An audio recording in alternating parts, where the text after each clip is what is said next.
Hello and welcome to my channel minutes to spoil it. আজকে আমরা শুনবো 2024-এ release হওয়া বিজেল ফিল্মটি নিয়ে। এই ফিল্মটা একটা ডাইনির বিষয়। ফিল্মের শুরুতে আমরা একটি ফ্যামিলিকে দেখি। এই ফ্যামিলিটির নাম উইমস ফ্যামিলি। ফ্যামিলিতে মিস্টার আর মিসেস উইমস ছিল এবং তাদের একটা ছেলে ছিল। ওরা রিসেন্টলি একটা বাড়ি কিনেছিল এবং সেখানে তারা খুশিই থাকছিল। মিস্টার উইমসের শখ ছিল যে যা হচ্ছে সবকিছু রেকর্ড করা। যেমন তার বাচ্চা যখন খেলতো, তার মার সাথে কিছু যখন করতো, সবকিছু সে রেকর্ড করে রাখতো ক্যামেরায়। এখানে সাল দেখানো হয় 1966। তারা খুশিই থাকছিল সেখানে, কিন্তু হঠাৎই মিসেস উইমসের কিছু একটা হয়ে যায়। অ্যান্ড তাকে দেখে মনে হয় তার উপরে কোনো আত্মা ভর করেছে বা সে কোনো আত্মার কবলে রয়েছে। তখন মিস্টার উইমস কোনো উপায় না পেয়ে মিসেস উইমসকে বেসমেন্টে বন্ধ করে রেখেছিল। মিসেস উইমস এতটাই পাগলের মতন হয়ে গেছিল যে সে নিজেকেই কেটে কেটে খেতে লেগেছিল। একদিন মিসেস উইমসের খিদে পায়, তাই সে তার ছেলেকে আওয়াজ দেয়। বাথরুমের দিক থেকে আওয়াজ আসে। ছেলেটি বাথরুমের দরজা খুলে আর দেখে যে তার নিচে আরেকটা দরজা রয়েছে। সেটাই ছিল বেসমেন্টের দরজা। ছেলেটি বেসমেন্টের দরজা খুলে দেখে যে তার মা সেখানে রয়েছে এবং তার মার চোখ একদমই সাদা হয়েছিল। তখন মিসেস উইমস তার নিজের ছেলেকেই বলে যে তুমি খাবার নিয়ে এসো, আমার খুব খিদে পেয়েছে। এটা শুনে ছেলেটি রান্নাঘরে যায় এবং তার মার জন্য আপেল নিয়ে যায়। ছেলেটি যখন তার মাকে আপেল দিতে যায় তখন তার মা তাকে টেনে বেসমেন্টে নামিয়ে নেয় এবং তার মুখটা খেয়ে নেয়, যার ফলে ছেলেটির মৃত্যুই হয়ে যায়। তারপরে মিস্টার উইমস সেখানে আসে আর আমরা দেখি সেই বিষয়টাকে রেকর্ড করছিল সবটাই, এবং সে তার নিজের ছেলের অবস্থা দেখে ভীষণই ভয়ভীত হয়ে গেছিল। এখান থেকে সিন শিফট হয়, আমরা দেখি তখন 1987। এখানে আমরা একজন ভিডিওগ্রাফারকে দেখি যে মিস্টার উইমসের বাড়ি এসেছিল তার সাথে মিট করার জন্য। আমরা এটাও জানতে পারি ভিডিওগ্রাফার অনেক দূর থেকে এসেছিল এবং সে এই এলাকা সম্বন্ধে কিছুই জানে না। আমরা আরো জানতে পারি মিস্টার উইমস অ্যাকচুয়ালি সেই ভিডিওগ্রাফারকে ডেকেছিল যাতে তার মাধ্যমে তারা আরো কিছু ভিডিও রেকর্ড করতে পারে। এই ভিডিওগ্রাফারের নাম ছিল অ্যাপোলো। অ্যাপোলো যখন ওখানে পৌঁছায় তখন মিস্টার উইমস তাকে ওয়েলকাম করে আর বলে যে তোমার রাস্তায় আসতে কোনো অসুবিধা হয়নি তো? উত্তরে অ্যাপোলো বলে যে না, তার এখানে আসতে কোনো রকম সমস্যা হয়নি। তারপরে মিস্টার উইমস অ্যাপোলোকে ঘরের ভেতরে নিয়ে যায় আর জল খাওয়ায়। অ্যাপোলো তারপর মিস্টার উইমসকে জিজ্ঞাসা করে যে সে তাকে এত দূর থেকে কেন ডেকেছিল। উত্তরে মিস্টার উইমস বলে যে তুমি চিন্তা করো না, আমি তোমাকে সবকিছু বলবো সময় মতো। তারপর মিস্টার উইমস অ্যাপোলোকে বলে যে তোমাকে একটা টেস্টিমনি রেকর্ড করতে হবে। যখন আমার বউ আর বাচ্চা মারা যায় তখন সবাই আমার উপরে দোষ দিতে লাগে, কিন্তু সত্যি বলতে আমি আমার বউ বাচ্চাকে মারিনি। সেই জন্য আমি ভিডিও রেকর্ড করতে চাই আর বলতে চাই যে এখানে অ্যাকচুয়ালি কি হয়েছিল। তখন অ্যাপেলো বলে যে সে রেডি রেকর্ড করার জন্য এবং সে তার ক্যামেরা সেট করতে লাগে। তারপরে ক্যামেরার সামনে একটা সোফা লাগানো হয়। মিস্টার উইমস তাতে বসে টেস্টিমনি রেকর্ড করাতে লাগে। তারপরে সে বলে যে এখানে যে লোকরা থাকে সবার হয়তো মনে হয় যে আমি আমার বউ বাচ্চাকে মেরে ফেলেছি, কিন্তু এটা সত্যি না। তারপরে মিস্টার উইমস অ্যাপোলোকে বলে যে তুমি ক্যামেরা নিয়ে বেসমেন্টে আসো, আমি কিছু দেখাতে চাই। অ্যাপোলো তার সঙ্গে সঙ্গে তখনই ক্যামেরা উঠিয়ে নিয়ে বেসমেন্টে চলে যায়। তারপরে বেসমেন্টে নিয়ে গিয়ে মিস্টার উইমস বলে যে সে তার বউয়ের সাথে বেসমেন্টেই মিট করেছিল। সে আরো বলে যে আমার বউকে আমি বেসমেন্টেই খুঁজে পেয়েছিলাম, কিন্তু সে এতটাই পাগল টাইপের হয়ে গেছিল যে সে নিজের হাত খেয়ে ফেলছিল এবং তার হাতে শিরা-টিরা সব বেরিয়ে গেছিল, যার ফলে তার মৃত্যু হয়ে যায়। তখন অ্যাপোলো জিজ্ঞেস করে যে তার ছেলে কিভাবে মারা গেল। উত্তরে মিস্টার উইমস বলে যে তুমি আমার ছেলের বিষয়ে কিছু বলো না, আমি চাই না যে তার বিষয়ে অন্য কেউ কথা বলুক। এটা শুনে অ্যাপোলোর একটু আজব লাগে এবং সে ভাবে যে মিস্টার উইমস কোনো সাধারণ মানুষ না, ও সে কোনো তো একটা সিক্রেট জানে যেটা সে অ্যাপোলোকে বলছে না। তারপর অ্যাপোলো বলে যে তাকে ক্যামেরার রিল বদলাতে হবে, তাই সে ক্যামেরাটাকে নিচে রেখে উপরে যায় রিল বদলানোর জন্য। সে যখন রিল বদলে আসে সে দেখে যে তার ক্যামেরাটা অন্য ডাইরেকশনে রাখা আছে, কিন্তু অ্যাপোলো এটা নিয়ে মাথা ঘামায় না এবং ক্যামেরা উঠিয়ে নিয়ে আবার রেকর্ড করতে লাগে। তারপরে মিস্টার উইমস তাকে উপরে নিয়ে যায় এবং তার পেইন্টিংস দেখায় অ্যাপোলোকে। তারপরে সে জানলা দিয়ে কিছু বাচ্চা খেলছে সে দৃশ্যটা অ্যাপোলোকে দেখায় এবং বলে যে এদের মধ্যে আমার বউও রয়েছে।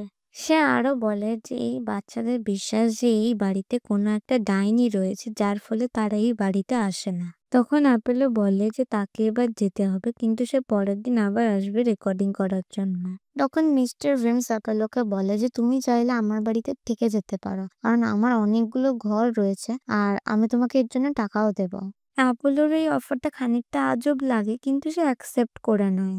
তারপরে অ্যাপেলো সব ফুটেজগুলো দেখতে লাগে যেগুলো সে সারাদিন ধরে রেকর্ড করেছিল। সে দেখে যে সে যখন ওপরে গেছিল রিল আনতে, তখন ভিমস তার ক্যামেরাটাকে উঠিয়ে একটা আজব ক্রিয়েচারের ভিডিও করে। অ্যাপোলো এটা দেখে খুব ভয় পেয়ে যায় এবং সে মিস্টার ভিমসের কাছে যায়। সে তখন মিস্টার ভিমসের কাছে গিয়ে দেখে সে কিছুর একটা রেকর্ডিং চালাচ্ছিল। মিস্টার ভিমস তাকে বলে যে এটা তার বাচ্চা যেদিনকা মারা যায় সেদিনকার ভিডিও, এবং ভিডিওটায় অ্যাপোলো দেখে যে তার বাচ্চার মুখ একদমই খেয়ে গেছে। তখন মিস্টার ভিমস বলে যে আমার বাচ্চাকে আমার বউই খেয়ে নিয়েছিল। এটা শুনে অ্যাপোলোর খুব শরীর খারাপ করতে লাগে আর সে বলে যে আমি বাড়ি যাব। কিন্তু তখনই অ্যাপোলো জ্ঞান হারিয়ে ফেলে। তার যখন জ্ঞান ফেরে সে দেখে যে সে বেসমেন্টে রয়েছে। উত্তরে মিস্টার ভিমস বলে এই বাড়ির নিচে বহু বছর ধরে একটা ডাইনি রয়েছে, যে নিজের নাম বিজেল বলে। এই বিজেল নামক ডাইনিটি তার বউয়ের ওপরে ভর করেছিল এবং তার বাচ্চাকেও মেরে ফেলেছিল। কিন্তু তখন মিস্টার ভিমস এই বিজেলের সাথে একটা চুক্তিতে আসে। মিস্টার ভিমস বিজেলকে বলে যে আমি তোমাকে রোজ মানুষ এনে দেবো, কিন্তু তার বদলে তুমি আমার ফ্যামিলিকে ছেড়ে দেবে। বিজেল এই চুক্তিতে রাজি হয়ে যায়। আর তারপর থেকে মিস্টার ভিমস কোনো না কোনো মতে লোক নিয়ে আসে তার বাড়িতে, যাতে বিজেল তাকে খেতে পারে। আর এই বিজেলকে ৩০০ বছরে একটা করে নবজাত বাচ্চা খেতে হয়, যাতে সে আরো ৩০০ বছর বাঁচতে পারে। তারপরে অ্যাপেলো তার পকেট থেকে স্ক্রুড্রাইভারটা বার করে এবং তার হাতের বাঁধন কেটে ফেলে। তারপরে সে স্ক্রুড্রাইভারটা মিস্টার ভিমসের ঘাড়ে ঢুকিয়ে দেয় আর মিস্টার ভিমস সেখানেই মারা যায়। তারপরে অ্যাপেলো দেখে যে তার পাও বাঁধা রয়েছে এবং সে পা খুলতে গিয়ে দেখে যে তার সামনে বিজেলও এসে গেছে। তারপরে বিজেল অ্যাপেলোর শরীর থেকে মাথা আলাদা করে দেয়। মিস্টার ভিমসের সেকেন্ড ওয়াইফ এসব দেখে খুব হয়রান হয়ে যায়। তারপর সেও বিজেলের সাথে চুক্তি করে আর সে সেই বাড়িতে একা থাকতে লাগে। এরপরে সিন শিফট হয় আর আমরা দেখি 2003 তখন, যেখানে আমরা দেখি মিস্টার ভিমসের মারা যাওয়ার পর তার বউ সে বাড়িতে একাই থাকছে, কিন্তু তার এখন অনেক বয়স হয়ে গেছে। তাদের একটা ছেলেও ছিল, কিন্তু সে পড়ার সূত্রে বাইরে থাকতো। তাই সে একজন নার্সকে ঠিক করে দিয়েছিল যে তার মার খেয়াল রাখবে। কিন্তু যে নার্স তার মায়ের খেয়াল রাখতো সে হঠাৎই নিখোঁজ হয়ে যায়। তাই সেখান থেকে আরেকজন নার্সকে পাঠায় তার মার খেয়াল রাখার জন্য। এই নার্সের নাম নাওমি ছিল। নাওমি মিসেস ভিমসকে এসে বলে যে শার্লটকে কোথাও খুঁজে পাওয়া যাচ্ছে না, তাই শার্লটের বদলে আমি এসেছি আপনার খেয়াল রাখার জন্য। কিন্তু নাওমি এটা বলার পরে মিসেস বিজেল খুব অদ্ভুতভাবে হাসছিল। নাওমি একটু ঘাবড়ে যায় আর জিজ্ঞেস করে যে আপনি এইভাবে হাসছেন কেন? কিন্তু মিসেস ভিমস কোনো উত্তর দেয় না। নাওমি এই ব্যাপারটা আর গুরুত্ব দেয় না এবং সেখান থেকে চলে যায়। তারপরে নাওমি মিসেস ভিমসের জন্য খাবার বানাতে যায়। সে বানিয়ে যখন নিয়ে আসে দেখে যে মিসেস ভিমস খাবার খেতে চায় না। তখন সে খাবার নিয়ে ফিরেই যাবে, এমন সময় বেসমেন্ট থেকে কিছু আওয়াজ আসছিল। তখন নাওমি বেসমেন্টের দরজা খুলে দেখে, কিন্তু সে দেখে বেসমেন্টে কেউই নেই। তারপর সে দরজা আটকে গিয়ে মিসেস ভিমসের কাছে যায় জিজ্ঞেস করার জন্য। কিন্তু তখন আমরা দেখি মিসেস ভিমস ঘুমের ঘরে মুখে কিছু বলছিল। সে বলছিল যে সে জানতো না যে বিজেল এরকম বেরোবে, আর বিজেল যে শার্লটকে খেয়ে নেবে সে সেটাও জানতো না। নাওমি তখন ভাবে মিসেস ভিমস নিশ্চয়ই কোনো স্বপ্ন দেখছে, তাই সে এসব বলছে, এবং সে কথায় খুব একটা পাত্তা না দিয়ে সে সেখান থেকে বেরিয়ে আসে। তারপরে নাওমি খাটের নিচ থেকে একটা রেকর্ডার পায় আর সেটাকে নিয়ে সে রান্নাঘরে যায় শোনার জন্য। এই রেকর্ডারে শার্লট তার ভয়েস রেকর্ড করে রেখেছিল। সে বলে যে মিসেস উইমস খুব আজব একজন মহিলা। সেই ভয়েসে এটাও বলা থাকে যে মিসেস উইমস স্বপ্নের মধ্যে অনেক কিছু বলে, অ্যান্ড সে যেগুলো বলে সেগুলো সবই সত্যি হয়। নাওমি এসব শুনে খুব ভয় পেয়ে যায় আর নাওমির এটাও মনে হয় যে দূর থেকে কেউ তার উপরে লক্ষ্য রাখছিল। তারপরে হঠাৎই সেই রেকর্ডারে মিসেস উইমসেরও ভয়েস শুনতে পাই আমরা, অ্যান্ড তারপরে বিজেলেরও ভয়েস শুনতে পাই। বিজেল বলছিল যে সে শার্লটকে মেরে ফেলতে চায়। নাওমি এইটুকুর মধ্যে এটা তো শিওর হয়ে গেছিল যে সেই বাড়িতে মিসেস উইমস ছাড়াও কেউ আরেকজন রয়েছে। তারপর নাওমি রেকর্ডারটা নিয়ে মিসেস উইমসের ঘরে যায়। সে রেকর্ডারটা পাশে রেখে একটা চেয়ারের ওপর ঘুমিয়ে পড়ে আর তারপরে সে দেখে মিসেস উইমস তার মুখের কাছে এসে গেছে এবং তার চোখ সাদা এবং মুখ দিয়ে ফেনা পড়ছে। নাওমি এটা দেখে খুব ভয় পেয়ে যায়, কিন্তু তারপর বোঝে যে সে স্বপ্ন দেখছিল। তারপর সে রেকর্ডারটা নিয়ে আবার ডাইনিং রুমে চলে আসে। তারপরে সে আবার রেকর্ডিংটা প্লে করে, কিন্তু এবার সে শোনে যে বিজেল সেই রেকর্ডিং এ বলছে যে তার আরেকটা শিকার চাই। কিন্তু তারপরে নাওমি দেখে যে বাইরের লাইট তপ করতে লেগেছে। তারপরে সে জানলা দিয়ে তাকিয়ে দেখে বাইরে কেউ একজন দাঁড়িয়ে আছে, কিন্তু খানিকক্ষণ পরে সে উধাও হয়ে যায়। তারপরে ঘরের লাইট অন করার সঙ্গে সঙ্গে সে দেখে যে মিসেস উইমস তার সামনে দাঁড়িয়ে আছে। সে সেটা দেখে বাড়ির বাইরে যায়, কিন্তু কাউকে দেখতে পায় না, তাই সে আবার বাড়িতে ঢুকে পড়ে। তারপর নাওমি ঘরে আসার পর দেখে মিসেস উইমসের আওয়াজ বেসমেন্ট থেকে আসছে। মিসেস উইমস তার কাছে সাহায্য চাইছে, তাই নাওমি বেসমেন্টে চলে যায় আর গিয়ে দেখে যে সেখানে শার্লটের আইডি কার্ড পড়ে রয়েছে। সেই বেসমেন্টে সে একটা গুপ্ত দরজাও খুঁজে পায়। সেই দরজাটা খুলে নাওমি দেখে যে সেখানে শার্লট পড়ে আছে, কিন্তু তাকে যেন কোনো আত্মা ভর করেছে এবং তার অবস্থা ভীষণ খারাপ। নাওমি শার্লটকে সাহায্য করতেই যাবে, এমন সময় সেখানে বিজেল চলে আসে। বিজেলকে দেখে নাওমি ভীষণ ভয় পেয়ে যায়। তার পুরো শরীরটা কালো ছিল এবং তাকে খুবই বিকট দেখতে ছিল। তারপরে সেখানে মিসেস উইমস আসে আর গুপ্ত দরজাটা সে লাগিয়ে দেয়, এবং লাগিয়ে দেওয়ার ফলে নাওমিরও বিজেলের হাতে সেই বেসমেন্টে মৃত্যু হয়ে যায়। এখান থেকে সিন শিফট হয় আর 2013 সিন দেখানো হয়। এতদিনে মিসেস উইমস মারা গেছিল আর মিসেস উইমসের ছেলে লুকাস তার ওয়াইফকে নিয়ে সেই বাড়িতে এসেছিল। লুকাসের ওয়াইফের নাম নোয়া, আর নোয়া সোশ্যাল মিডিয়াতে খুবই অ্যাক্টিভ ছিল অ্যান্ড প্রায় সবসময়তেই সে রিলস অ্যান্ড ভিডিওস বানাতো। নোয়া প্রথমে পুরো বাড়িটাকে রেকর্ড করতে লাগে তার ক্যামেরায়, অ্যান্ড সে রেকর্ড করতে করতে বেসমেন্টেও এসে পৌঁছায়। সে বেসমেন্টে সিক্রেট দরজাটাও খোলে, কিন্তু তার ভেতরে যায় না। সে লাগিয়ে দিয়ে উপরে উঠে আসে আর লুকাসের ভিডিও করতে লাগে, কিন্তু লুকাসের ভিডিও করা খুব একটা পছন্দ ছিল না, তাই সে নোয়াকে ক্যামেরাটা রাখতে বলে আর নোয়া ক্যামেরাটা রেখে দিয়ে সেখানে নাচ করতে লাগে। অ্যাকচুয়ালি তারা এই বাড়িতে এসেছিল কারণ তারা বাড়িটাকে সেল করতে চাইছিল। লুকাসের পুরো ফ্যামিলি এই বাড়িতে থাকাকালীন মারা গেছিল, তাই লুকাস চাইতো না যে তারা ওই বাড়িতে এসে উঠুক। নোয়া একটা বাচ্চা চাইতো, কিন্তু লুকাস সারাদিন কাজে এতটাই ব্যস্ত থাকতো যে সে নোয়াকে আলাদা করে সময় দিতে পারতো না। এই বিষয়টা নোয়ার খুবই খারাপ লাগতো। এখান থেকে সিন শিফট আর আমরা দেখি লুকাস নোয়াকে বলছে যে তার মা প্রথম থেকেই একটু পাগল টাইপের ছিল, কিন্তু সে মিস্টার উইমসকে বিয়ে করার পরে আরো তার পাগলামি বেড়ে গেছিল। সবাই তো এটা বলতো যে মিসেস উইমস কোনো শয়তানি আত্মার কবলে পড়েছে। মিসেস উইমস ছোটবেলা থেকে লুকাসকে তার থেকে দূরে রেখেছিল, আর সে লুকাসকে এটাও বলেছিল যে এই বাড়িতে কোনো একটা ডাইনি রয়েছে। তারপরে কলিং বেল বাজে আর লুকাস দেখে যে সে যে খাবারটা অর্ডার করেছিল সেটা এসে গেছে, কিন্তু যে লোকটা খাবার দিতে এসেছিল সে কোনো রকমের খাবার দিয়ে কোনো পয়সা ছাড়াই সে সেখান থেকে বেরিয়ে যায়। এই ঘটনাতে লুকাস খুব ভালো মতনই বুঝতে পারে যে কেউই তার বাড়ির কাছে বা আশেপাশে থাকতে চায় না। পরের দিন সকালে আমরা দেখি নোয়া যখন স্নান করছিল তখন জানলায় হঠাৎ একটা পাখি এসে লেগে মারা যায়। আর তখনই পাখিটাকে দেখতে গিয়ে সে দেখে যে সেখানে আয়নার নিচে একটা সিক্রেট দরজা রয়েছে, কিন্তু সেই দরজার ওপরে কিছু রক্ত লেগেছিল। সে সেটা ভালো করে দেখতেই যাবে, এমন সময় সেখানে লুকাস চলে আসে। তারপরে সেদিনকে রাত্রিবেলায় নোয়া ড্রেস করে তার হাজবেন্ড লুকাসকে সিডিউস করার জন্য, কিন্তু তখন সে নোয়াকে বলে সে কাজ করে খুব টায়ার্ড হয়ে গেছে আর তাই তার আজকে এসব করার মুড নেই। নোয়া এটা শুনে খুব কষ্ট পেয়ে যায় আর সেদিনকে তার রাতে ঘুম আসে না। তারপরে নোয়া ফিল করে যে খাটের নিচে কেউ একজন রয়েছে।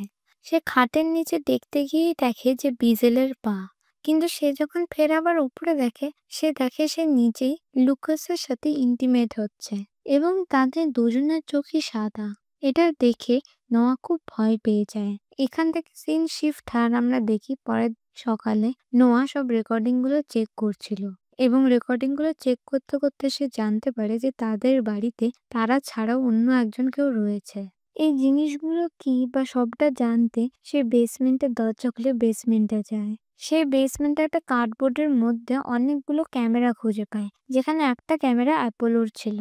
তারপরে সে সেই সিক্রেট দরজার ভেতর থেকে একটা বাচ্চার কান্নার আওয়াজ পায় এবং সে বাচ্চাটাকে কোলে তুলে নেয়। তারপরে লুকাস সেখানে আসে আর দেখে নোয়া কোনো বাচ্চাকে না, একটা মরা রাকুনকে কোলে উঠিয়ে নিয়ে রেখেছে। এটা দেখে নোয়া খুব ভয় পেয়ে যায় এবং মরা রাকুনটাকে সে ডাস্টবিনে ফেলে দেয়। তখন লুকাস নোয়াকে জিজ্ঞেস করে যে তোমার কি হয়েছে, তুমি এত আজব আচরণ কেন করছো? উত্তরে নোয়া বলে যে না না, আমার কিছু হয়নি, সব ঠিক আছে, তুমি চিন্তা করো না। তারপরে আমরা দেখি কিচেনে প্রচুর চাকু পড়ে আছে, কিন্তু নোয়া চাকু শেলফে রাখতো আর একটা চাকুও পাওয়া যাচ্ছিল না। তারপরে সেদিনকে রাত্রিবেলা লুকাস তাদের সব ভিডিওগুলো দেখছিল যেগুলো নোয়া রেকর্ড করেছে। আর দেখতে দেখতে সে ওই ফুটেজটাও খুঁজে পায় যেখানে লুকাস আর নোয়া ইন্টিমেট হয়েছিল। লুকাস এটা দেখে কিছু বুঝতে পারে না, তাই সে নোয়াকে জিজ্ঞেস করার জন্য তার ঘরে যায়। সে জানতো না যে নোয়ার মধ্যে বিজেল রয়েছে এখন। নোয়া তখন লুকাসকে বলে যে সে এবার একটা বাচ্চার জন্ম দেবে। এটা শুনে লুকাস খুব ঘাবড়ে যায়। তারপরে লুকাস একটা রিল পায় যেখানে উইমসের ফুল ফ্যামিলির ভিডিও করা ছিল। লুকাস এই ভিডিওটা দেখে খুবই ভয় পেয়ে যায়। তখনই লুকাস বুঝতে পারে বাড়িতে কিছু তো একটা আজব রয়েছে। তাই সে নোয়াকে গিয়ে বলে আমাদের বাড়ি থেকে এখনই বেরোতে হবে। কিন্তু নোয়া বলে যে সে বাড়ি থেকে যাবে না। কিন্তু এই মুহূর্তে লুকাসের ফোন আসে এবং লোকটি লুকাসকে জানায় যে তার বাড়িতে একজন নেওয়ার জন্য রেডি হয়েছে।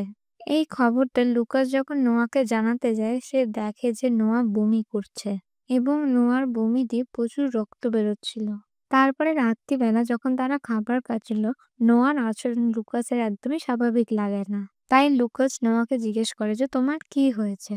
কিন্তু কোনো উত্তর না করে নোয়া টেবিলের নিচে চলে যায় আর লুকাসের পায়ে হাত দিতে লাগে।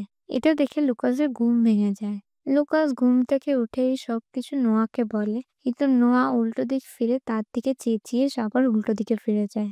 কিন্তু তার চোখ এখন একদম সাদা ছিল। লুকাস বুঝতে পারে না কি করবে। লুকাস খুব ভয় পেয়ে যায়। কিন্তু তারপরে লুকাস দেখে যে তার সামনে একটা ক্যামেরা রাখা আছে। তখন লুকাস বুঝেই যায় যে তার ওয়াইফ কিছু না কিছু রেকর্ড করছিল নিশ্চয়ই। তারপরে সে ঘুরে দেখে নোয়া হাতে একটা বড় ছুরি নিয়ে রেখেছে এবং লুকাস ঘুরতেই সে বারবার ছুরি ঢুকিয়ে লুকাসকে মেরে ফেলে। তারপরে নোয়া বাইরে চলে যায় আর বরফের মধ্যে চাকুটাকে ঢুকিয়ে দেয়। তারপর আমরা দেখি নোয়া ঘরে ঢুকে তার ফোলা পেটটাকে দেখছিল। এখান থেকে সিন শিফট আর আমরা রাতের সিন দেখি যেখানে নোয়া মারা গেছিল এবং নোয়া মারা যাওয়ার আগে একটা বাচ্চাকেও জন্ম দিয়ে গেছিল, যে বাচ্চাটাকে তখন বিজেল খাচ্ছিল, যাতে বিজেল আরো 300 বছর অব্দি বাঁচতে পারতো। তারপর আমরা দেখি একটা ফ্যামিলি সেই বাড়িতে এসেছে ট্রিপ করার জন্য। আর ফিল্মটা এখানেই শেষ হয়ে যায়।